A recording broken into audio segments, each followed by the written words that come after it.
नमस्कार दोस्तों, कैसे हैं आप लोग। 10 जुलाई 2023 के डेली करंट अफेयर्स और एडिटोरियल एनालिसिस में आपका स्वागत है। वैसे मैं बता दूं दोस्तों, करंट अफेयर्स और एडिटोरियल के साथ दो साइंस एंड टेक के आर्टिकल हैं जो मैं आपके साथ डिस्कस करने वाला हूं। तो पूरा डिटेल डिस्कशन होगा, ठीक ठाक टॉपिक्स मैं यहां पे आपके साथ कवर करने वाला हूं। वीडियो की पीडीएफ टेलीग्राम ग्रुप में अपडेट हो चुकी है। टेलीग्राम ग्रुप में जाके आप लेक्चर की पीडीएफ को डाउनलोड कर सकते हैं। यूट्यूब पे वीडियो देख रहे हैं तो डिस्क्रिप्शन बॉक्स में टेलीग्राम का लिंक दिया हुआ है। साथ साथ www.harshitdwedi.com वेबसाइट के स्टडी मटेरियल में भी आपको पीडीएफ मिल जाएगी। मेरी ऐप हर्षित द्विवेदी एजुकेशन एंड्रॉयड और प्ले स्टोर दोनों में अवेलेबल है। वहां पे भी आप ऐप को डाउनलोड करके स्टडी मटेरियल से ये पर्टिकुलर पीडीएफ डाउनलोड कर सकते हैं। साथ साथ दोस्तों, कल मेंटरशिप कोर्स में ओवरऑल प्रीलिम्स की कुछ टिडबिट्स अपलोड हुए, मेंस के कुछ टिडबिट्स अपलोड हुए, कुछ और वीडियो जीएस पेपर्स की अपलोड हुई हैं। रियल टाइम में यहाँ पे वीडियोस बन रही हैं, धीरे धीरे करके अपलोड होती रहेंगी। तो धीरे धीरे करके देखिए, ये कोर्स 1.5 साल लंबा कोर्स है, तो जो कंटेंट है वो ग्रेजुअली ऐड हो रहा है। 100 से ज्यादा वीडियोस ऑलरेडी यहाँ पे अपलोड हो चुकी हैं। काफी कुछ पढ़ने के लिए ऑलरेडी यहाँ पे आपके लिए आ चुका है। तो आप चाहें तो इस पर्टिकुलर कोर्स को अवेल कर सकते हैं। This is definitely going to be useful for you. चलिए, बिना टाइम वेस्ट किए हम लोग अपने इस आर्टिकल की शुरुआत करते हैं। सबसे पहला आर्टिकल जो मैं आपके साथ डिस्कस करूंगा वो है restoring the world trade organisation crown jewel. यहां पे इंटरनेशनल पार्लेंस में एक मल्टीलैटरलिज्म के फिनोमेना को जुडिशियलिज्म से जोड़ा जा रहा है। देखिए हुआ क्या, जून 2022 में जो मेंबर कंट्रीज थी डब्ल्यूटीओ की, उन्होंने एक फेस सेविंग डील की। इंडिया अपने इसमें एक वाइटल रोल प्ले किया। जेनेवा मिनिस्ट्रियल कॉन्फ्रेंस में क्या बोला गया कि हाँ भाई, मल्टीलेटरलिज्म हमें अलाइव रखना पड़ेगा। कोशिश ये थी, देखिए क्या कोशिश है, लंबे समय से डब्ल्यूटीओ का जो डिस्प्यूट सेटलमेंट सिस्टम है डीएसएस, ये इनएक्टिव पड़ा हुआ है। तो ये बोला गया 2022 की जून की डील में कि 2024 तक किसी भी हाल में हम लोग इसको शुरू कर देंगे। 2019 से ये डिस्प्यूट सेटलमेंट सिस्टम शांत पड़ा हुआ है, पैरालाइज्ड है। अब जो एपेलेट बॉडी, देखिए डब्ल्यूटीओ डिस्प्यूट सेटलमेंट सिस्टम में पहले तो भैया कोर्ट आया और उस कोर्ट के डिसीजन के अगेंस्ट आप अपना पॉइंट रख के कंटेस्ट करते हो तो आप एपेलेट ट्राइब्यूनल में जाओगे। ये एपेलेट ट्राइब्यूनल 2019 से काम नहीं कर रहा है। इस एपेलेट बॉडी ने 1995 से लेकर 2019 के टाइम पीरियड में काम किया है, इंटरनेशनल लॉ को अपहोल्ड किया है। और जब आप इंटरनेशनल लॉ को अपहोल्ड करते हो तो कई बार आप पावरफुल प्लेयर्स के अगेंस्ट डिसीजन देते हो, यूएस और यूरोपियन यूनियन की कंट्रीज के अगेंस्ट डिसीजन देते हो। तो डब्ल्यूटीओ का ये जो डिस्प्यूट सेटलमेंट सिस्टम था वो यूएस को खासा कर पसंद नहीं आ रहा था और धीरे धीरे यूएस इस डिस्प्यूट सेटलमेंट सिस्टम को बहुत वोकली क्रिटिसाइज करने लगा था। ओके, तो एक समय पे यूएस, जो कि इस डिस्प्यूट सेटलमेंट सिस्टम का सपोर्टर था, वो इसका क्रिटिक बन चुका था। और अब तो हद यह हो गई कि यूएस ने सिंगल हैंडेडली इसके अंदर जो जुडिशियल मेंबर्स हैं उसके अपॉइंटमेंट को ब्लॉक किया है। ओवरऑल काम ही नहीं करने दिया डिस्प्यूट सेटलमेंट सिस्टम को। ठीक है, तो ये सब बातें यहां पे बोली जा रही हैं। यूएस ये बोलता है कि ये dispute settlement system appellate body judicial overreach रखता है, अपने इंस्टीट्यूशनल मैंडेट को एक्सीड करता है। ठीक है ना, इस एपेलेट बॉडी का कोई भी रोल प्रॉपर तरीके से डिफाइंड नहीं है, इसलिए इसको फिर से रिसरेक्ट नहीं किया जा सकता।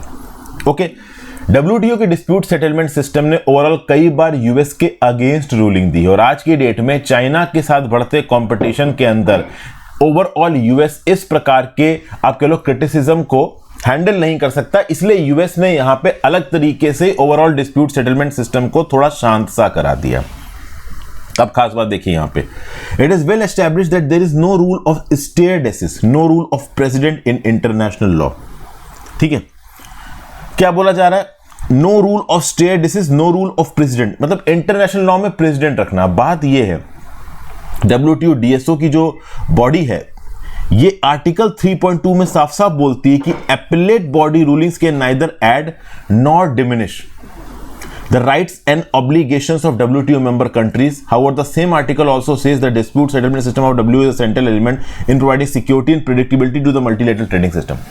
देखिए, WTO वर्ल्ड ट्रेड ऑर्गेनाइजेशन दुनिया भर की कंट्रीज के बीच में ट्रेड के पार्लेंस को इक्विटेबल करने की कोशिश करता है। अब इस इक्विटेबल पार्लेंस में अगर कोई कंट्री अपनी डोमिनेंट मार्केट पोजीशन का इस्तेमाल गलत तरीके से करती है, उस समय पे डिस्प्यूट सेटलमेंट सिस्टम प्ले में आता है। अब ये डिस्प्यूट सेटलमेंट सिस्टम कभी कभी अमीर कंट्रीज को, डेवलप्ड कंट्रीज को, वो कंट्रीज जो कि WTO की बाप रही है यूएसए जैसी, उनको भी डिस्टर्ब कर सकता है। वैसे यूएस की जो पावर है, जो इंपॉर्टेंस है इंटरनेशनल मॉनेटरी सिस्टम में, उसको तो कम नहीं किया जा सकता, but at the same point of time जो नियम कानून लिखे गए उनके हिसाब से ही ये डिस्प्यूट सेटलमेंट बॉडी काम करेगी, और उसी के लिए कई बार इसके जो डिसीजंस थे वो यूएस के अगेंस्ट चले गए। और चूंकि ये यूएस के अगेंस्ट चले गए तो यूएस ने एक मास्टर स्ट्रोक खेला, इस डिस्प्यूट सेटलमेंट की अपीलेट बॉडी के अंदर लोगों का अपॉइंटमेंट ही नहीं किया। ठीक है भाई, तो ये सब चीजें यहां पे बताई जा रही हैं। वैसे देखा जाए तो इंटरनेशनली और भी बहुत सी बॉडीज हैं जिनके अंदर जो भी अपीलेट मैकेनिज्म्स हैं उनके डिसीजंस को इग्नोर किया गया। जैसे फॉर एग्जांपल उनक्लोज के अंदर United Nation Convention on the Law of Sea के अंदर जो अपीलेट ट्राइब्यूनल है उसने जब डिसीजन दिया साउथ चाइना सी को लेकर, तो चाइना ने ओपनली उस पर्टिकुलर डिसीजन को मना कर दिया। दुनिया भर के बहुत से ट्राइब्यूनल्स हैं जैसे कि International Court of Justice, International Tribunal on the Law of Sea, इनके जो पास्ट डिसीजंस रहे हैं इनको ओपनली कंट्रीज ने रिफ्यूट किया। खास बात दोस्तों यहां पे यह है कि आज की डेट में यूएस जो कर रहा है ना, इसको बोला जा रहा है the judicialization of trade multilateralism as we know it. देखिए, ट्रेड मल्टीलैटरलिज्म का मतलब क्या है कि भैया इंटरनेशनली कंट्रीज एक दूसरे के साथ ट्रेड करती हैं, बहुत सारी कंट्रीज एक दूसरे के साथ साइमल्टेनियसली इंगेज करती हैं, इसको मल्टीलैटरलिज्म बोलते हैं। अब अर्नस्ट उल्रिच पीटर्समन करके एक इंटरनेशनल इकोनॉमिक लॉयर हैं, इनका यह बोलना है कि न्यू लिबरल इकोनॉमिक सिस्टम में the invisible hand of market competition should be complimented by the visible hand of the law. देखिए, मार्केट डायनामिक्स में, ट्रेड पार्लेंस में ओवरऑल दुनिया भर की कंट्रीज एक दूसरे के साथ इंगेज करती हैं, डिसीजन वगैरह लेती हैं, वेल एंड गुड। तो ये जो ट्रेड चल रहा है इंटरनेशनल मार्केट में, कहीं ना कहीं इसके ऊपर एक आप कह लो रेगुलेटरी स्ट्रक्चर होना चाहिए, एक लीगल स्ट्रक्चर होना चाहिए जो कि इस ट्रेड के सिस्टम को प्रॉपर तरीके से चलाए, इसमें घपलेबाजी ना होने दे। और ये इनविजिबल लीगल हैंड था WTO के डिस्प्यूट सेटलमेंट सिस्टम के फॉर्म में। इसको बोला जाता है जुडिशियलाइजेशन ऑफ ट्रेड मल्टीलैटरलिज्म। तो शुरू में तो जुडिशियलाइजेशन ऑफ ट्रेड मल्टीलैटरलिज्म को यूएस ने प्रमोट किया, लेकिन जब ये जुडिशियलाइजेशन यूएस के इंटरेस्ट के अगेंस्ट जाने लगा, तब यूएस आ गया एक दूसरे प्रोसेस की तरफ। इस प्रोसेस को बोला जा रहा है डी जुडिशियलाइजेशन। अब यूएस ये जो डिस्प्यूट सेटलमेंट सिस्टम के अंदर जजेस का अपॉइंटमेंट नहीं कर रहा है, this phenomena is turned as the judicialization of international trade system, trade multilateralism. तो ये सब बातें यहां पे बोली जा रही है, ठीक है ना भाई। तो जुडिशियलाइजेशन, डी जुडिशियलाइजेशन, ये पूरा का पूरा फिनोमिना चालू है। आगे चलते हैं। Dangerously fanciful, Gujarat high court has made defamation sound like a horrific crime.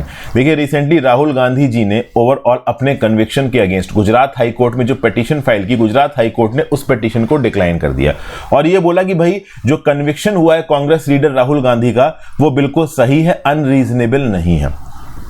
Doctor Hemant M प्रचक करके जो थर्ड जुडिशियल अथॉरिटी है गुजरात की, उन्होंने ये रूल किया है कि भैया मोदी, जैसे कि 2019 के इलेक्शन कैंपेन में राहुल गांधी जी ने क्या बोल दिया था कि सारे चोरों का नाम मोदी ही क्यों होता है। तो अब इस बात को लेकर 13 करोड़ लोगों की जो मोदी कम्युनिटी है वो नाराज हो गई है। वैसे देखिए तो लीगली केस को एक पर्टिकुलर इंडिविजुअल ने इनिशिएट किया, लेकिन कोर्ट ने यहाँ पे ये लॉजिक दिया है कि राहुल गांधी जी के अगेंस्ट और भी बहुत सी पिटीशन पेंडिंग है।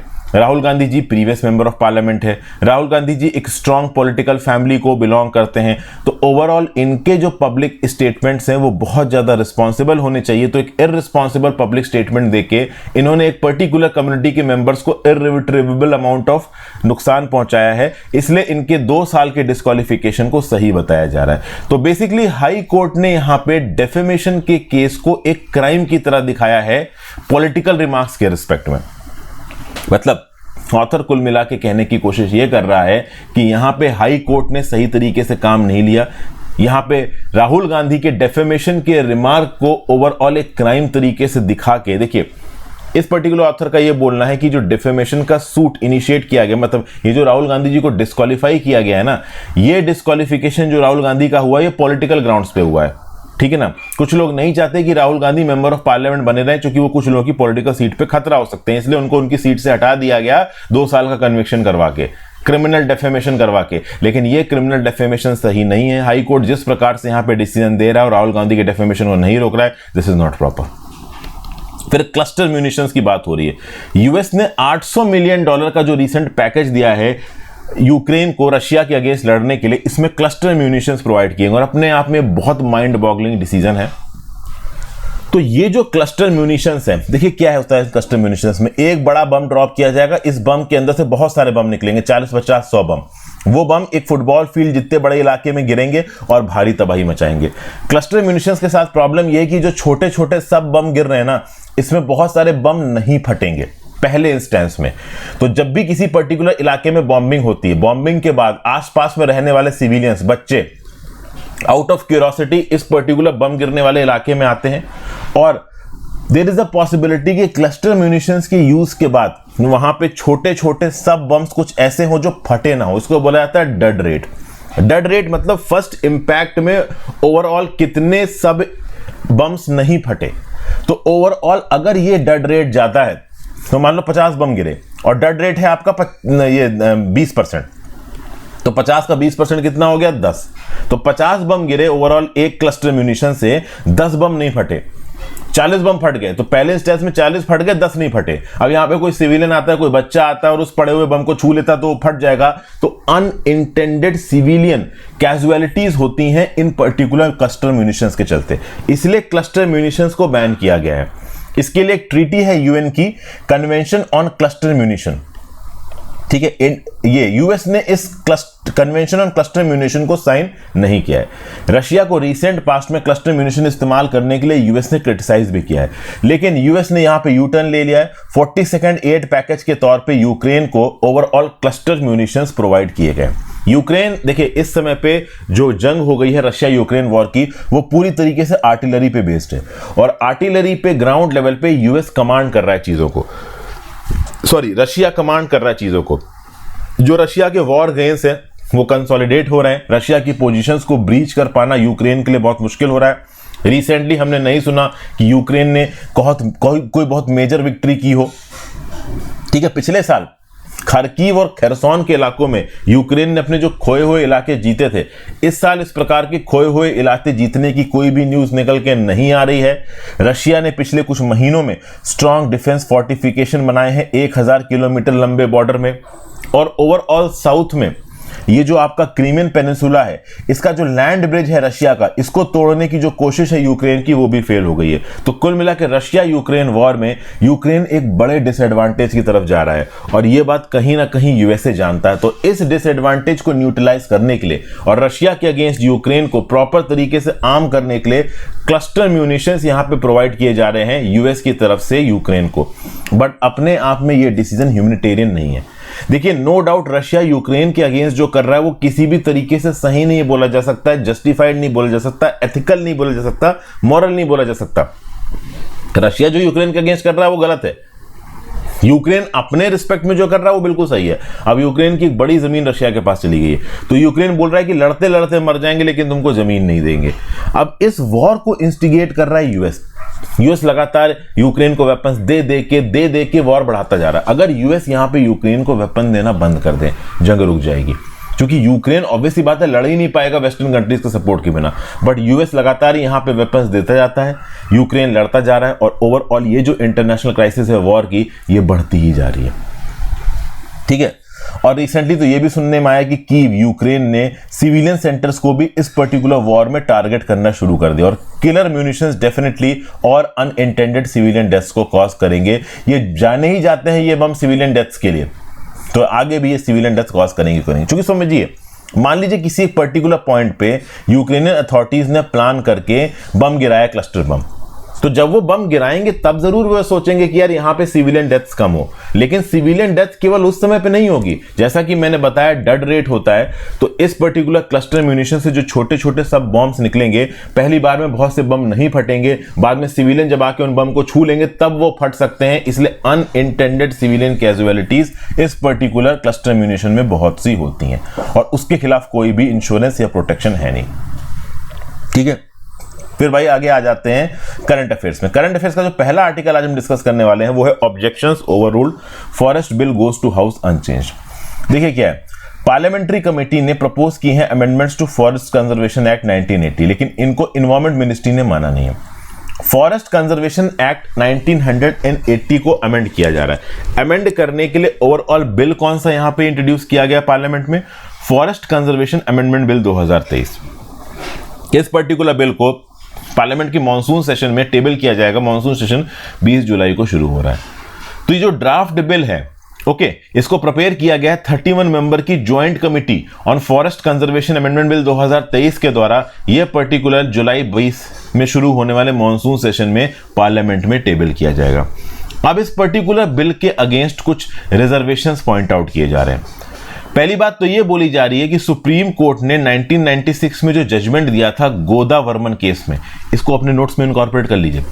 The Godavarman judgment of 1996 Godavarman judgment of supreme court. इस पर्टिकुलर जजमेंट में सुप्रीम कोर्ट ने इनहैंस्ड और एक्सटेंडेड प्रोटेक्शन दी थी वाइड ट्रैक्ट ऑफ फॉरेस्ट को, ठीक है ना। इनफैक्ट उन ट्रैक्ट्स ऑफ फॉरेस्ट को भी जो कि एज अ फॉरेस्ट रिकॉर्डेड नहीं है रिकॉर्ड्स में, तो इनको जो प्रोटेक्शन सुप्रीम कोर्ट के द्वारा गोदा वर्मन केस में दी थी, इस पर्टिकुलर प्रोटेक्शन को न्यूट्रलाइज किया गया है फॉरेस्ट कंजर्वेशन एक्ट 1980 के प्रोविजंस के थ्रू। पहली बात तो ये बोली जा रही है। दूसरा, इंटरनेशनल बॉर्डर्स जो है हमारे चाइना के साथ, पाकिस्तान के साथ, नॉर्थ ईस्ट में, इन इंटरनेशनल बॉर्डर्स के 100 किलोमीटर तक के इलाके में अगर कोई हाईवे बनाना है, हाइडल पावर प्रोजेक्ट बनाना है या कोई भी दूसरा कंस्ट्रक्शन करना है, तो भैया FRA के अंदर, फॉरेस्ट राइट एक्ट के अंदर जो परमिशन लेनी पड़ती हैं वो परमिशन लेने की जरूरत नहीं पड़ेगी। मतलब ओवरऑल बॉर्डर के पास के 100 किलोमीटर के इलाके में सरकार को इंफ्रास्ट्रक्चर प्रोजेक्ट्स बनाने की रिस्पॉन्सिबिलिटी, मतलब ताकत मिल गई। एक बात और, सरकार ने क्लैरिफाई किया है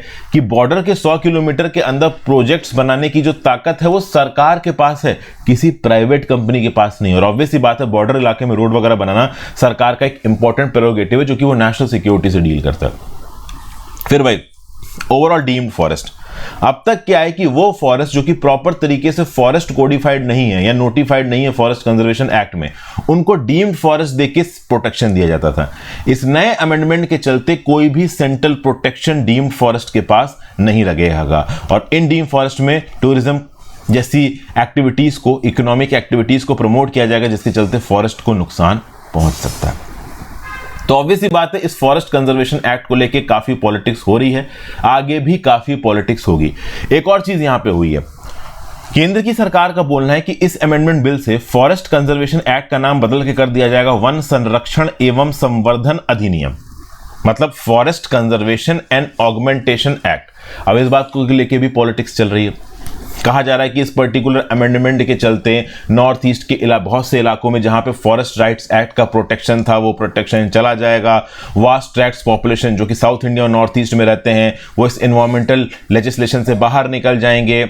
सरकार का बोलना है कि देखिए ये पर्टिकुलर जो नामकरण है इसमें ऑगमेंटेशन की भी बात हो रही है, मतलब ओवरऑल सरकार के द्वारा उन पॉलिसीज को भी कंसीडर किया जाएगा जो ओवरऑल हमारे फॉरेस्ट की कैपेबिलिटीज को, हमारे फॉरेस्ट के आप कह लो कवर को बढ़ाने की कोशिश करते हैं। तो ये सारी बातें यहां पे बोली जा रही हैं। सरकार का ये बोलना है कि जो प्रपोज्ड अमेंडमेंट्स है वो ओवरऑल नॉन फॉरेस्ट लैंड के ऊपर भी प्लांटेशंस लगाने की बात करते हैं, उसको कार्बन सिंक बनाने की बात करते हैं, 2070 तक इंडिया को नेट जीरो करने का जो टारगेट है उसकी भी बात करते हैं। तो ये सब चीजें हैं ओवरऑल यहां पे, ठीक है ना। Let's see forest conservation act जब टेबल किया जाएगा पार्लियामेंट में तब किस प्रकार की बहस होती है। फिर हम लोग आ जाते हैं अपने अगले आर्टिकल के ऊपर। अगली वीडियो हम लोग कौन सी बात करेंगे, अनटेंगलिंग थ्रेड्स। देखिए अभी रिसेंटली मेटा ने जो थ्रेड प्लेटफॉर्म लॉन्च किया, आप कह सकते हो कि ट्विटर का एक वर्जन है ये, ठीक है। ट्विटर में काफी प्रॉब्लम चल रही हैं, एलॉन मस्क ओवरऑल अपने मन के मुताबिक कुछ भी कर रहे हैं, ब्लू टिक के लिए चीजों को पेड कर रहे हैं। Overall a certain amount of tweet ही देख सकते हैं ट्विटर पे लोग, चाहे वो पेड मेंबर हो चाहे वो अनपेड मेंबर हो। एलॉन मस्क का ये बोलना है कि डाटा स्क्रैपिंग हो रही है। डाटा स्क्रैपिंग समझते हैं ना, डाटा स्क्रैपिंग का मतलब ये है कि ओवरऑल ट्विटर के फ्रंट पेजेस को या फिर ट्वीट्स को एनालाइज करके ऑटोमेटेड सॉफ्टवेयर के थ्रू एक पैटर्न बनाना, एक एनालिसिस बनाना, जिससे ये पता चलता है कि हाँ भाई क्या ट्रेंड्स हैं। तो डाटा स्क्रैपिंग के थ्रू ट्विटर की इंफॉर्मेशन के बेसिस पे विजिबल आउटपुट्स बनाए जा रहे थे। तो एलॉन मस्क ने ओवरऑल एक पर्टिकुलर इंडिविजुअल कितनी ट्वीट्स देख सकता है इसी को रिस्ट्रिक्ट कर दिया। तो रिसेंटली जो व्हाट्सएप पेरेंट मेटा है उसने 5 जुलाई को लॉन्च कर दिया थ्रेड। पहले 2 दिनों में थ्रेड पे 7 करोड़ यूजर्स आए हैं, ठीक है ना, 70 million users. Overall Twitter platform को कितने मिलियन यूजर्स इस्तेमाल करते हैं, 368 मिलियन एक्टिव मंथली यूजर्स हैं, किसके, ट्विटर के। अब ये जो पूरी की पूरी आर्टिकल है, इस आर्टिकल में 2 ही 3 चीजें दोस्तों आपके लिए इंपॉर्टेंट है। एक तो ये लॉन्च हुआ तो इसका ऑब्जेक्टिव क्या है, बेसिकली ये ट्विटर को कंपटीशन देता है। अगर आप इंस्टाग्राम पे अकाउंट बना के रखते हो तो अपने इंस्टाग्राम के क्रेडेंशियल्स के थ्रू भी आप थ्रेड पे जा सकते हो। सबसे इंपॉर्टेंट चीज है दोस्तों कि अब तक इस थ्रेड प्लेटफॉर्म को यूरोपियन यूनियन में क्यों नहीं लॉन्च किया गया, ठीक है ना। अभी यूरोपियन यूनियन में जो लोग हैं वो इस पर्टिकुलर थ्रेड प्लेटफॉर्म को इस्तेमाल नहीं कर सकते, चूंकि ओवरऑल यूरोपियन यूनियन का जो डाटा रेगुलेटरी कंप्लायंस है वो थोड़ा मुश्किल है। इंस्टाग्राम की जो सीईओ है एडम मॉजरी, उन्होंने टेक आउटलेट द वर्ज को यह बताया कि भाई मेटा ने प्लान किया है कि थ्रेड्स को ईयू में भी लॉन्च किया जाएगा, लेकिन इसकी टाइमलाइन लॉन्ग होगी। ओवरऑल 2024 तक ही थ्रेड आप पहुंच पाएगा यूरोपियन यूनियन के अंदर। उसकी वजह क्या है, यूरोपियन यूनियन के लॉस। यूरोपियन यूनियन का ईयू डिजिटल मार्केट एक्ट ये अप्लाई हो गया मई में, ठीक है ना। तो बेसिकली लार्ज ऑनलाइन प्लेटफॉर्म्स को गेट कीपर्स बोला गया है और उनके ऊपर कुछ रूल्स इंप्लीमेंट किए गए जिसमें डाटा यूजेज फेयरली होना चाहिए। तो सारे के सारे यूरोपियन यूनियन के रूल्स को प्रॉपर तरीके से मानना पड़ेगा।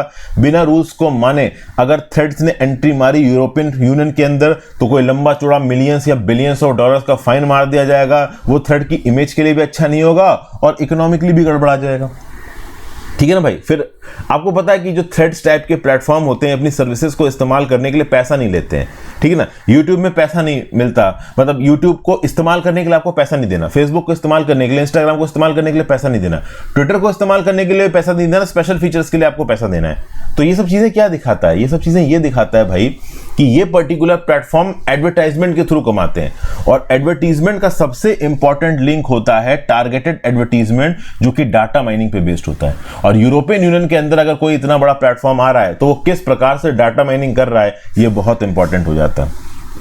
फिर रिसेंटली जर्मनी का एक एंटी कार्टेल वॉचडॉग है जिसने ओवरऑल फेसबुक, इंस्टाग्राम और व्हाट्सएप की जो कंबाइंड डाटा मिक्सिंग है इस पर्टिकुलर मेटा प्रैक्टिस के अगेंस्ट आवाज उठाई और ये matter European court of justice से पहुंच गया। मेटा का फेसबुक भी है, इंस्टाग्राम भी है, व्हाट्सएप भी है। इंडिया के अंदर भी तो बवाल हुआ था, व्हाट्सएप के यूजर्स का डाटा फेसबुक के साथ इंटीग्रेट किया जा रहा था ताकि फेसबुक पे टारगेटेड एडवर्टीजमेंट दिखा के व्हाट्सएप के डाटा के बेसिस पे पैसा कमाया जा सके। बवाल मच गया इंडिया के अंदर, ठीक है ना। वही यूरोपियन यूनियन में, यूरोपियन यूनियन में भी फेसबुक, इंस्टाग्राम और व्हाट्सएप के डाटा को कंबाइन किया गया है और कंबाइंड डाटा के बेसिस पर टारगेटेड एडवर्टीजमेंट से ये प्लेटफॉर्म पैसा कमाते हैं। तो इस बात को लेकर यूरोपियन कोर्ट ऑफ जस्टिस में केस पहुंच गया।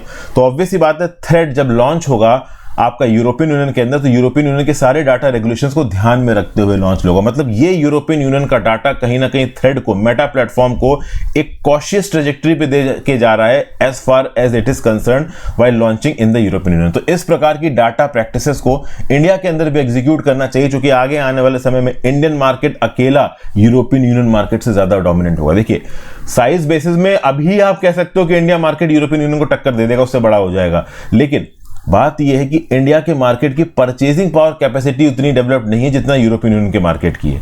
तो over the course of time 5, 10, 15, 20 सालों में हो सकता है इंडिया की मार्केट की परचेजिंग कैपेसिटी अकेले यूरोपियन यूनियन के मार्केट को क्रॉस कर दे। फिर आगे आ जाते हैं अपने अगले आर्टिकल पे, design education in India, its origin, challenges and opportunities. इस पर्टिकुलर आर्टिकल में अगर मैं ब्रीफ में बताऊं क्या बताया जा रहा है, यही बताया जा रहा है कि इंडिया के अंदर डिजाइन एजुकेशन अब तक उतनी डेवलप नहीं थी लेकिन अब डेवलप की जा रही है। रिसेंटली देखिए 3 इंडियन प्राइवेट यूनिवर्सिटीज ने, ये कोइंसिडेंस नहीं है, कि डिजाइन से रिलेटेड कोर्स लॉन्च किए। तो Shiv Nadar university, Jindal global university, Flame university. तीनों यूनिवर्सिटी कंपैरेटिवली नई हैं, अपना एडवर्टीजमेंट वगैरह ज्यादा करती हैं, बट ऐसा बताया जा रहा है कि हाँ भाई ये क्वालिटी एजुकेशन को प्रमोट कर रही हैं। और तीनों यूनिवर्सिटीज ने अंडर ग्रेजुएट प्रोग्राम्स लॉन्च किए हैं डिजाइन में। पिछले कुछ सालों में बहुत सी प्राइवेट यूनिवर्सिटीज ने डिजाइन से रिलेटेड अंडर ग्रेजुएट और पोस्ट ग्रेजुएट प्रोग्राम्स लॉन्च किए हैं। 2020 में Manipal Academy of higher Education ने भी Srishti Institute of Art, Design and Technology को खरीद लिया। Srishti Institute of Art, Design and Technology design का प्रीमियर प्राइवेट कॉलेज है, ठीक है भाई। फिर उसके बाद देखिए लक्ष्मीपत यूनिवर्सिटी और ओवरऑल अनंत नेशनल यूनिवर्सिटी ने भी अंडर ग्रेजुएट डिग्रीज लॉन्च की हैं डिजाइन में। देखिए इंडिया के अंदर डिजाइनर्स की एक बड़ी कमी है और अगर इंडिया को डेवलप करना है तो कहीं ना कहीं हमें डिजाइन इंजीनियर्स पैदा करने पड़ेंगे। इंडिया में जो 1000 इंजीनियर है ना, हर 1000 इंजीनियर पे केवल एक डिजाइन ग्रेजुएट है। और आगे आने वाले समय में इंडिया की जो प्राइवेट कंपनीज हैं, जो इंस्टीट्यूशंस हैं, वो बड़े स्केल पे डिजाइनिंग एजुकेशन को ऑफर करेंगी और अडॉप्ट भी करेंगी। इंडिया की प्राइवेट कंपनीज बिना डिजाइन स्किल के आगे बढ़ नहीं सकती, इसलिए फॉर्मल मॉडर्न डिजाइन एजुकेशन को इंडिया के अंदर लॉन्च करना पड़ेगा, जिसमें इंडिया हिस्टोरिकली लैग कर रहा है। 2000 तक अगर आप देखो तो ज्यादा इंस्टीट्यूशंस थे नहीं इंडिया में जो कि डिजाइन से रिलेटेड आप कह लो पढ़ाई देते हो।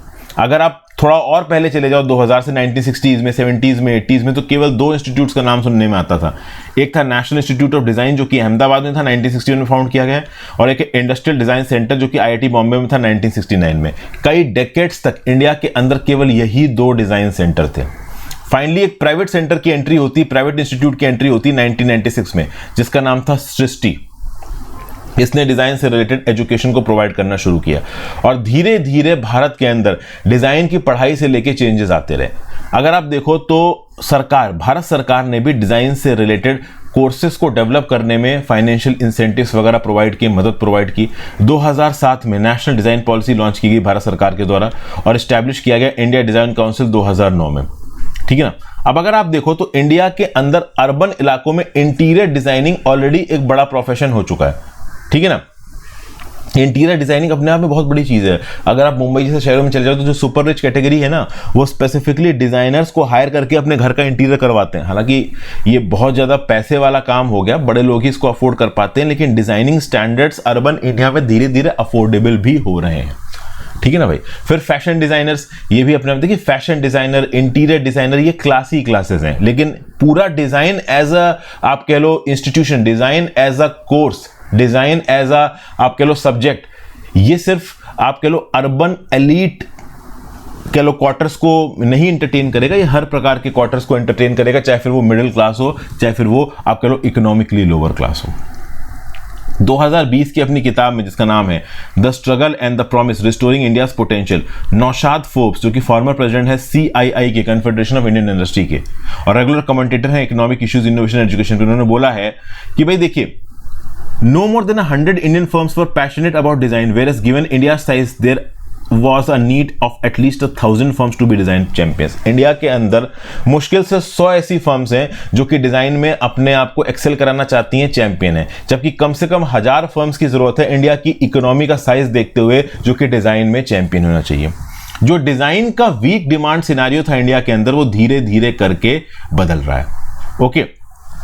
जो डिजाइन इंडस्ट्री है 2022 की रिपोर्ट के हिसाब से 23 से 25% की स्पीड पे सालाना बढ़ रही है, और ओवरऑल डिजाइन में जो इनरोल्ड लोग हैं जो कि ग्रेजुएट कर रहे हैं, तो स्किल बेस भी इसमें बढ़ रहा है। जैसे फॉर एग्जांपल अगर आप देखो ASHE survey, all India survey of higher education, इसकी 2011-12 की रिपोर्ट के हिसाब से 3,385 स्टूडेंट्स ने डिजाइन की अंडर ग्रेजुएट डिग्री में एनरोल किया और 942 को डिग्रीज अवार्ड की गई, और 2020-21 में ओवरऑल 40,586 बच्चों ने इस पर्टिकुलर कोर्स में एनरोल किया, डिग्री मिली 5,944 को। ओके। और इसमें भी कुछ ऐसे नंबर्स हैं जो कि स्पेशलाइज्ड कोर्सेज हैं, टेक्सटाइल डिजाइन और लेदर डिजाइन, जो कि इन 40,586 और 5,944 में इंक्लूडेड नहीं। मतलब ओवरऑल डिजाइन के कोर्सेज की जो कवरेज है, रीचेबिलिटी है, वो इससे भी बड़ी हो सकती है। ठीक है ना। प्राइवेट यूनिवर्सिटी भी बहुत तेजी से डिजाइन की एजुकेशन को ऑफर कर रहे हैं, क्योंकि डिजाइन के कोर्सेज मांगने वाले बच्चे भी अब बढ़ गए हैं। रिसेंटली IIT दिल्ली ने भी एक अंडर ग्रेजुएट प्रोग्राम डिजाइन में लॉन्च किया है। रिसेंटली 3 और IITs हैं, बॉम्बे, गुवाहाटी, हैदराबाद, ये भी बैचलर डिग्री इन डिजाइन को लंबे समय से दे रहे हैं। तो भाई डिजाइन के कोर्सेज की एक्सेप्टेबिलिटी, इनकी डिमांड और इनकी सप्लाई, ये सब इंडिया के अंदर बढ़ रही है। डिजाइन एक ऐसा फील्ड है जो कि आगे आने वाला समय में बहुत पोटेंशियल रखने वाला है, तो सरकार की एक्टिव मदद से इस पर्टिकुलर फील्ड के अंदर पोटेंशियल को बढ़ाया जाएगा, एंगेजमेंट को बढ़ाया जाएगा, पढ़ने वाले भी बढ़ेंगे, और ओवरऑल यूनिवर्सिटीज और कॉलेजेस जो इस पर्टिकुलर टॉपिक को पढ़ाते हैं वो भी बढ़ेंगे। फिर यहाँ पे amend personal laws to ensure gender justice says activist. देखिए, यूनिफॉर्म सिविल कोड जब आ रहा है तो इस यूनिफॉर्म सिविल कोड को लेके इंडिया के अंदर काफी पॉलिटिक्स हो रही है, काफी बातचीत हो रही है। खासकर हमें उन लोगों का तबका जानना जरूरी है जिनके डायरेक्ट बेनिफिट के लिए ये यूनिफॉर्म सिविल कोड लाया जा रहा है। जैसे कि फॉर एग्जांपल वुमेन जो कि माइनॉरिटी कम्युनिटी को बिलोंग करती हैं, मुस्लिम वुमेन होगी, अब उनके पर्सनल लॉज बहुत हद तक उनके अगेंस्ट बायस्ड हैं। तो क्या ये यूनिफॉर्म सिविल कोड उनके फेवर में जाएगा? ऑब्वियस सी बात है जाएगा। लेकिन इन लेडीज का क्या बोलना है? तो यहां पे कमेंट दिया गया किसके द्वारा? जाकिया सोमन जी के द्वारा। ये पेटिशनर थी ट्रिपल तलाक केस में। इनका ये बोलना है कि बेटर ये रहेगा कि यूनिफॉर्म सिविल कोड लाने के बजाय आप मुस्लिम फैमिलीज लॉ को कोडिफाइड कर दीजिए। ठीक है ना। जितने भी कुरान के अंदर अफर्मेटिव एक्शन लिखे हैं, इनको रियलिटी में लाने के लिए बेटर रहेगा कि पर्सनल लॉस को आप कोडिफाई करो। ना कि आप यूनिवर्सल सिविल कोड लेके आओ। चूंकि यूनिवर्सल सिविल कोड इंडिया के अंदर वैसे भी धर्म के नाम पे सोसाइटियां बटी हुई हैं, अक्सर कर दंगे, लड़ाइयां, मारपीट, गाली गलौज होती रहती है। तो बेटर ये रहेगा कि इस गाली गलौज को अवॉइड करके आप पर्सनल लॉज में प्रॉपर अमेंडमेंट कर दो। और वो अमेंडमेंट कैसे होना चाहिए?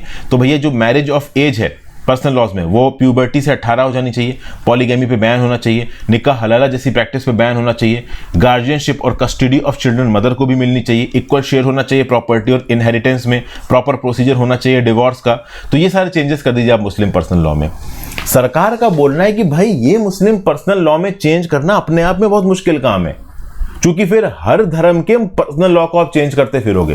तो मुस्लिम पर्सनल लॉ को चेंज करोगे, फिर क्रिश्चियनिटी के अंदर भाई मैरिज और डिवोर्स को गवर्न किया जाता है चर्च के द्वारा, इनहेरिटेंस और share in property traditional practices के हिसाब से होती है। उन ट्रेडिशनल प्रैक्टिसेस को चेंज करने के लिए आप लॉ लेके आओगे, तो मुस्लिम का अलग पर्सनल लॉ चेंज करोगे, क्रिश्चियंस का अलग पर्सनल लॉ चेंज करोगे। और ऑब्वियस ही बात है, जब इन पर्सनल लॉज को आप चेंज करोगे तो ये कम्युनिटीज अपोज करेंगी। यूनिफॉर्म सिविल कोड में जब आप चेंजेस करोगे तो वो uniform civil code uniform basis पे सारे लोगों के ऊपर अप्लाई हो जाएगा। और अलग अलग जाके अगर आपने पर्सनल लॉस को अमेंड करना शुरू किया तो वहां पे भी उतना ही तगड़ा अपोजिशन आएगा। तो जो आप कह लो कंजर्वेटिव तबके हैं सोसाइटी के, जो रिलीजियस बाइगॉट तबके हैं, वो चेंज ही नहीं होने देंगे पर्सनल लॉस को। तो उससे बेटर तो यही है ना कि आप यूनिफॉर्म सिविल कोड को बदल दो, ठीक है ना, यूनिफॉर्म सिविल कोड को इंप्लीमेंट कर दो, तो ऑटोमेटिकली पर्सनल लॉस बदल जाएंगी। तो ये सब बातें यहां पे बोली जा रही हैं, ठीक है ना। तो ये जो आइडिया है कि हाँ भाई आप मुस्लिम पर्सनल लॉज को और क्रिश्चियन पर्सनल लॉज को और बाकी जितने भी रिग्रेसिव पर्सनल लॉज हैं इनको बदल दो, ये आइडिया भी इंप्लीमेंट करना ग्राउंड लेवल पे अपने आप में बहुत ज्यादा मुश्किल है, ठीक है। तो ये सब बातें बताई जा रही। रिसेंटली उत्तराखंड के अंदर एक यूनिफॉर्म सिविल कोड के ऊपर बातचीत हुई, एक डॉक्यूमेंट भी यहाँ पे सर्कुलेट हुआ, लेकिन फिर उसको क्रिटिसाइज भी किया गया कि भाई एक पर्टिकुलर स्टेट का डॉक्यूमेंट ओवरऑल पूरे इंडिया पे कैसे अप्लाई हो सकता है। नॉर्थ ईस्ट के अंदर अलग अलग ट्राइब्स रहती हैं, उन ट्राइब्स की अपनी अलग अलग प्रैक्टिस हैं। जैसे जो खासी कम्युनिटी है मेघालय की, उसकी मैट्रिलिनियल सोसाइटी है, वो अपनी डॉटर्स को ऑलरेडी यंग डॉटर्स को देते हैं अपनी प्रॉपर्टी को, तो उनकी अलग कल्चरल और कस्टम्स वाली प्रैक्टिसेस हैं। इन पुरानी प्रैक्टिसेस के बीच में एकदम से आप यूनिफॉर्म सिविल कोड बना के इंटरफेरेंस करने लगोगे तो वो ऑब्वियस ही बात उनको पसंद नहीं आएगा। सबसे खास बात दोस्तों यहाँ पे ये है कि यूनिफॉर्म सिविल कोड के इंप्लीमेंटेशन से हमारे ट्राइबल पीपल के पे क्या इंपैक्ट पड़ेगा। मुझे ऐसा लगता है कि अगर यूनिफॉर्म सिविल कोड सरकार लेके आती है तो डेफिनेटली ट्राइबल पीपल को शुरू में तो उससे मतलब अलग ही रखा जाएगा थोड़ा, मतलब चूंकि देखिए ट्राइबल सोसाइटीज को आप एकदम से चेंज नहीं कर सकते, तो ट्राइबल सोसाइटीज की जो स्पेशल प्रैक्टिसेस हैं उनको शुरू में सेफगार्डेड ही रखा जाएगा, उसमें ग्रेजुअल चेंजेस किए जाएंगे। अब देखिए किस प्रकार से यूनिफॉर्म सिविल कोड का कंसेप्ट भारत सरकार इंप्लीमेंट करेगी, आगे आने वाले समय में ही पता चलेगा। अभी के लिए उसके ऊपर ज़्यादा बातचीत ठीक है नहीं, क्योंकि सरकार भी सारे के सारे फैसेट्स देख रही होगी, एनालाइज कर रही होगी और अपनी मॉडल ऑपरेंडी प्लान बना रही होगी। फिर यहाँ पे एक रिपोर्ट रिलीज हुई है कि पैंडेमिक का क्या इंपैक्ट था एजुकेशन के ऊपर। इस रिपोर्ट का नाम है performance grading index for district, PGID। इसको मिनिस्ट्री ऑफ एजुकेशन के द्वारा लॉन्च किया गया और इसको as a combined report launch किया गया। 2020-21 की रिपोर्ट भी इसमें है, 2021-22 की रिपोर्ट भी इसमें। और इस पर्टिकुलर रिपोर्ट में राज्यों को 10 ग्रेड में बांटा गया, कैटेगराइज किया गया। टॉप ग्रेड है आपका दक्ष ग्रेड, 90% से ज्यादा एजुकेशन की कवरेज।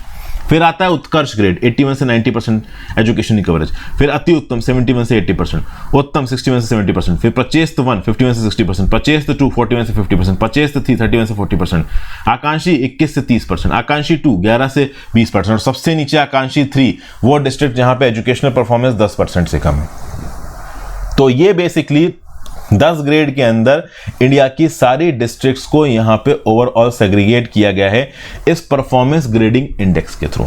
इस पर्टिकुलर रिपीट को 2020-21 और 21-22 दोनों के लिए कंबाइंड तरीके से रिलीज किया है मिनिस्ट्री ऑफ एजुकेशन ने। कोई भी ओवरऑल डिस्ट्रिक्ट नहीं है इंडिया के अंदर जो दक्ष या उत्कर्ष के लेवल की रैंकिंग पा पाए हों। 121 डिस्ट्रिक्ट्स ऐसी थी जिनको 2020-21 में अति उत्तम का दर्जा दिया गया है, और ये 121 से सीधे पहुंच जाती है 51 अति उत्तम में जब बात आती है 2021-22 की। 21-22 में पैंडेमिक का इंपैक्ट बहुत ज्यादा खतरनाक था। बाकी अलग अलग राज्यों ने क्या परफॉर्मेंस दी है वो इस पर्टिकुलर आर्टिकल में लिखा हुआ है। मैं हर चीज आपको डिटेल में घुस के नहीं बताता हूं, बस इस पर्टिकुलर न्यूज में आपके काम का क्या है कि भैया जो पैंडेमिक ऑन एजुकेशन का इंपैक्ट है इसको एसेस किया गया है performance grading index for districts PGDI के थ्रू। ये पर्टिकुलर रिपोर्ट 2020-21 21-22 दोनों के लिए छपी है। इसमें 10 ग्रेड्स बनाए गए हैं। जो टॉप लेवल के 2 ग्रेड्स हैं दक्ष और उत्कर्ष किसी भी डिस्ट्रिक्ट को नहीं मिले हैं। 2020-21 में 121 डिस्ट्रिक्ट को अति उत्तम मिला था और 21-22 में 51 डिस्ट्रिक्ट्स को अति उत्तम मिला था। इतनी इंफॉर्मेशन भी अगर आपने नोट्स में इनकॉर्पोरेट कर लेते हो और इस पर्टिकुलर लाइन को चेप देते हो किसी पर्टिकुलर सवाल में, मेंस का आंसर लिखते वक्त आपको नंबर मिलेंगे। ये पूरा रायता आप लिखने बैठोगे, डिटेल स्टैटिस्टिक्स लिखने बैठोगे तो स्टैटिस्टिक याद भी नहीं रहेंगे, ठीक है ना, नोट्स भी आपके बल्कि हो जाएंगे और इफेक्टिवली इंफॉर्मेशन भी आप यूटिलाइज नहीं कर पाओगे, ठीक है। प्रीलिम्स में भी आपसे ये PGDI परफॉर्मेंस ग्रेडिंग इंडेक्स के बारे में पूछा जा सकता है। चलिए अगले आर्टिकल पे आ जाते हैं। LVM-3 the other ISRO rocket. यहां पे हम साइंस एंड टेक्नोलॉजी के डिस्कशन में एंट्री मार रहे हैं। देखिए, इंडियन स्पेस रिसर्च ऑर्गेनाइजेशन के पास 3 क्लासेस हैं लॉन्च व्हीकल की। एक तो है पोलर सैटेलाइट लॉन्च व्हीकल, एक है जियोसिंक्रोनस सैटेलाइट लॉन्च व्हीकल, एक है small satellite launch vehicle. Small satellite launch vehicle नया व्हीकल आ रहा है। ज्यादातर स्मॉल सैटेलाइट के लॉन्चेस आपके पोलर ऑर्बिट में होते हैं और दुनिया भर के लॉन्चेस को सस्ते तरह पे small satellite launch vehicle programme के थ्रू इसरो प्रमोट कर रहा ताकि इंडिया इससे पैसा कमा सके। अब सबसे खास बात दोस्तों यहाँ पे ये कि जो सबसे सक्सेसफुल है इंडिया का लॉन्च व्हीकल वो है PSLV। इसको वर्कहॉर्स बोला जाता है, इसका फेल्योर रेट बहुत कम है। PSLV लो अर्थ ऑर्बिट तक 3.8 टन के सैटेलाइट को पहुंचा सकता है, ठीक है। इसके बाद हैवियर सैटेलाइट्स के लिए आता है GSLV, geosynchronous satellite launch vehicle, ठीक है ना भाई। जियोसिंक्रोनस सैटेलाइट लॉन्च व्हीकल के भी बहुत सारे कॉन्फ़िगरेशन है, PSLV के भी बहुत सारे कॉन्फ़िगरेशन है, SSLV के भी बहुत सारे कॉन्फ़िगरेशन है। अब GSLV का जो सबसे पावरफुल कॉन्फ़िगरेशन है वो है LVM-3 लॉन्च व्हीकल मार्क 3 और इस लॉन्च व्हीकल मार्क 3 को ही इस्तेमाल किया जाएगा यहाँ पे ओवरऑल चंद्रयान 3 की लॉन्च में, ठीक है ना। तो LVM-3 आगे आने वाले समय में बहुत न्यूज में आने वाला है, क्योंकि चंद्रयान 3 के लॉन्च के लिए LVM-3 को इस्तेमाल किया जा रहा है और LVM-3 GSLV है, जियोसिंक्रोनस सैटेलाइट लॉन्च व्हीकल है। इस LVM-3 की 3 स्टेज हैं। पहली स्टेज में 2 S-200 बूस्टर्स लगे होंगे जो रॉकेट बॉडी के साइड में first stage of separation in boosters का होगा। यहाँ पे आपको LVM-3 दिख रहा है, ये जो साइड में 2 बूस्टर्स लगे हैं ना, ये इस पर्टिकुलर सैटेलाइट को या फिर कह लो इंजन को या फिर कह लो मशीन को स्पेस में पहुंचाने के बाद ये 2 जो आपके एलिमेंट्स ही अलग हो जाएंगे, सेपरेट हो जाएंगे अपना इनिशियल काम करके। तो इनिशियल लॉन्च करने के लिए फर्स्ट स्टेज, उसके बाद सेकेंड स्टेज और फिर finally third stage. First stage के अंदर सॉलिड फ्यूल है जिसका नाम है हाइड्रोक्सिल टर्मिनेटेड पॉलीब्यूटाइन। सेकेंड स्टेज में 2 विकास इंजन है जो कि एक लिक्विड फ्यूल को कंबस्ट करते हैं, या तो नाइट्रोजन टेट्रोक्साइड हो सकता है या फिर डाइमिथाइल हाइड्रोजीन हो सकता है। और जो अपरमोस्ट फाइनल स्टेज है इसको पावर किया जाता है क्रायोजेनिक इंजन से। ये कंबस्ट करता है लिक्विफाइड हाइड्रोजन को लिक्विफाइड ऑक्सीजन के साथ। हाइड्रोजन का अपना खुद हाई स्पेसिफिक इंपल्स होता है रॉकेट फ्यूल्स में, तो ओवरऑल यहाँ पे हाइड्रोजन को एज अ लिक्विड रखने की जरूरत है और उसको लो टेम्परेचर पे स्टोर करने की जरूरत है। इसलिए जो क्रायोजेनिक इंजन वाला जो थर्ड स्टेज है वो अपने आप में टेक्नोलॉजिकली काफी एडवांस्ड और काफी चैलेंजिंग है। इसरो इस पर्टिकुलर चंद्रयान 3 मिशन को LVM-3 पे 14 जुलाई को लॉन्च करेगा। लेट्स सी ये मिशन सक्सेसफुल होता है, फेलियर जब आएगा तो उसके बारे में डिस्कस डेफिनेटली करेंगे। और आज का फाइनल आर्टिकल एनवायरनमेंट का, global tropical primary forest cover continue to decline unabated in 2022। क्या बोला जा रहा है? तो भैया दुनिया भर में फॉरेस्ट को किस प्रकार से एक्सप्लॉइट किया जा रहा है उसको लेके आर्टिकल है। ट्रॉपिकल फॉरेस्ट ने ओवरऑल 2022 में 4.1 million 41 lakh hectare forest cover खोया। अगर इसको पर मिनट के हिसाब से कैलकुलेट किया जाए तो 11 फुटबॉल फील्ड्स इक्विवेलेंट इलाका हमने खोया। यह बताती है एक रिसर्च जिसका नाम है वर्ल्ड रिसोर्सेज इंस्टीट्यूशन की ग्लोबल फॉरेस्ट वॉच। जो फॉरेस्ट लॉस है उसने 2.7 billion ton carbon dioxide emissions को प्रोड्यूस किया, जो कि सेम है इंडिया के एनुअल एमिशन से due to the combustion of fossil fuels. University of Maryland के हिसाब से जो प्राइमरी फॉरेस्ट कवर लॉस है ट्रॉपिकल एरियाज में 2022 में वो 2021 से 10% ज्यादा था। अब देखिए यहाँ पे प्राइमरी फॉरेस्ट और सेकेंडरी फॉरेस्ट आएगा। Primary forest mature natural forest होते हैं जो कि अनडिस्टर्ब्ड रहे बहुत लंबे समय तक। प्राइमरी फॉरेस्ट घने फॉरेस्ट होते हैं और जिस प्रकार की इकोसिस्टम सर्विसेज और इन्वायरमेंट का इनरिचमेंट प्राइमरी फॉरेस्ट देते हैं उस लेवल पे सेकेंडरी फॉरेस्ट नहीं दे सकते हैं। तो when it comes to matching primary forest with the secondary forest, आप मैच ही नहीं कर सकते बायोडाइवर्सिटी और कार्बन सिक्वेस्ट्रिंग सर्विसेज को जो कि प्राइवेट फॉरेस्ट से दी जाती है when compare to a secondary forest. अब देखिए वर्ल्ड अपने फॉरेस्ट रिलेटेड कमिटमेंट्स को मीट करने के लिए ट्रैक पे नहीं है। WRI प्रोग्रेस को दो गोल्स पे मेजर करता है। एक तो आप डिफॉरेस्टेशन को 2030 तक खत्म करो, दूसरा 350 मिलियन हेक्टेयर्स फॉरेस्ट को 2030 तक जो कि लॉस्ट हो चुके हैं, डिग्रेड हो चुके हैं, रिक्यूपरेट करो। तो 351 मिलियन हेक्टेयर्स को 2030 तक रिक्यूपरेट करना और डिफॉरेस्टेशन को कंप्लीटली 2030 तक खत्म करना। अब अभी के लिए जो फिगर्स निकल के आ रहे हैं वो बिल्कुल अपोजिट है। ग्लोबल डिफॉरेस्टेशन को हर साल 10% कम करने की जरूरत है। तब अगर आप देखो तो 2030 तक के टारगेट को आप कंप्लीट कर पाओगे, लेकिन 10% तो हम पहुंच ही नहीं पा रहे हैं। 2022 में भले ही ग्लोबल डिफॉरेस्टेशन रेट 3.1% कम था when we compared it to deforestation rate of 2018-20, but हमें वो कंपेयर नहीं करना है। अगर आप देखो तो जितना लेवल जरूरी है डिफॉरेस्टेशन कम करने का, उससे 1 मिलियन हेक्टेयर ज्यादा का डिफॉरेस्टेशन ऑलरेडी हो रहा है। अगर हमें 2030 तक 350 मिलियन हेक्टेयर्स ऑफ फॉरेस्ट को रिस्टोर करना है तो हर साल हमको 2021 से लेकर 2030 के बीच में 22 मिलियन हेक्टेयर्स एडिशनल फॉरेस्ट लगाने पड़ेंगे। इतने गेन तो लेने पड़ेंगे, बट गेन तो छोड़ो, पिछले 20 साल में पूरी दुनिया को 100 मिलियन हेक्टेयर्स फॉरेस्ट का नुकसान हुआ है। तो हम कहीं से भी फॉरेस्ट को रिक्यूपरेट कर रहे हैं, ये साइंस तो मिल ही नहीं रहे। दुनिया की दो कंट्रीज ब्राजील और डेमोक्रेटिक रिपब्लिक ऑफ कॉन्गो, ये दो ऐसी कंट्रीज है जहां पे सबसे ज्यादा ट्रॉपिकल फॉरेस्ट कवर पाया जाता है और इन्हीं दो कंट्रीज में सबसे ज्यादा लॉसेस भी हुए हैं 2022 में। घाना और बोलीविया में भी फॉरेस्ट लॉस बहुत तेजी से बढ़ रहा है। केवल दो कंट्रीज है, इंडोनेशिया, मलेशिया, जो कि अपने प्राइमरी फॉरेस्ट कवर के गिरावट को रोक पाए हैं 2022 में। और बाकी जो बड़ी बड़ी कंट्रीज है, ब्राजील और डेमोक्रेटिक रिपब्लिक ऑफ कॉन्गो, जिनके पास सबसे ज्यादा फॉरेस्ट है, वो बहुत तेजी से अपने फॉरेस्ट खो रहे हैं।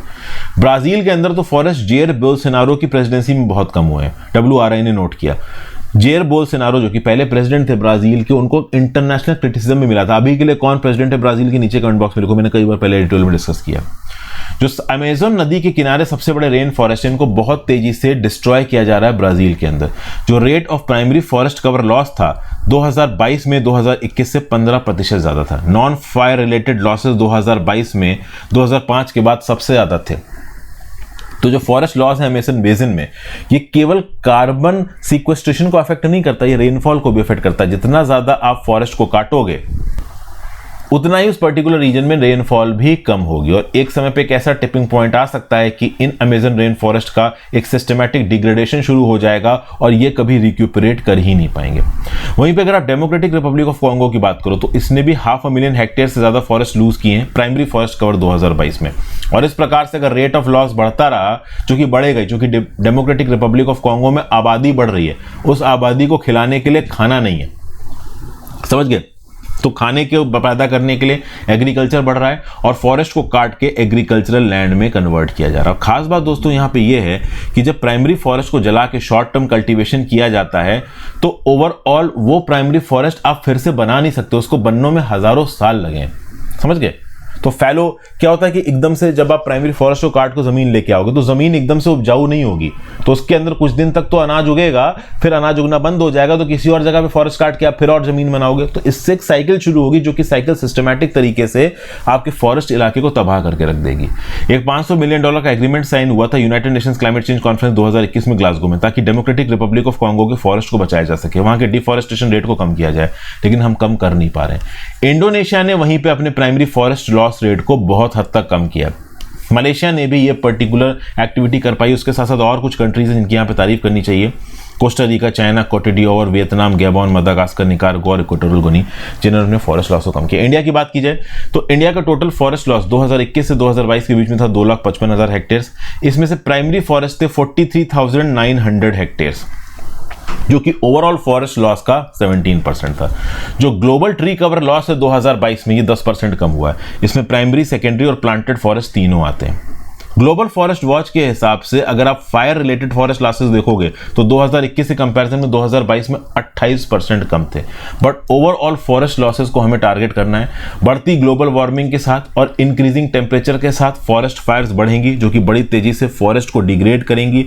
तो हमें एंथ्रोपोजेनिक फैक्टर्स के चलते, देखिए जो ग्लोबल वार्मिंग हो गई वो हो गई, उसको रोकना है। At the same point of time anthropogenic reasons की वजह से एग्रीकल्चर के लिए या फिर प्लांटेशन के लिए या फिर एनिमल हस्बेंड्री के लिए जो बड़े स्केल पे फॉरेस्ट काटे जा रहे हैं, डीआरसी में, आपके अमेज़न ब्राजील में, डीआरसी मतलब डेमोक्रेटिक रिपब्लिक ऑफ कॉन्गो, इस पर्टिकुलर ट्रेंड को रिवर्स करना है। तो ये था आज का लेक्चर। आई होप आपको मजा आया दोस्तों। मेंटरशिप कोर्स को एक बार चेकआउट कर लीजिए, वहां पे इस प्रकार की और नॉलेजफुल वीडियोस रेगुलरली आपके लिए आती हैं। वीडियो को लाइक और शेयर कर दीजिएगा, इंस्टाग्राम पे फॉलो कर लीजिए, टेलीग्राम ग्रुप जरूर ज्वाइन कर लीजिए, वहां पे PDF अपडेट हो चुकी है। गुड।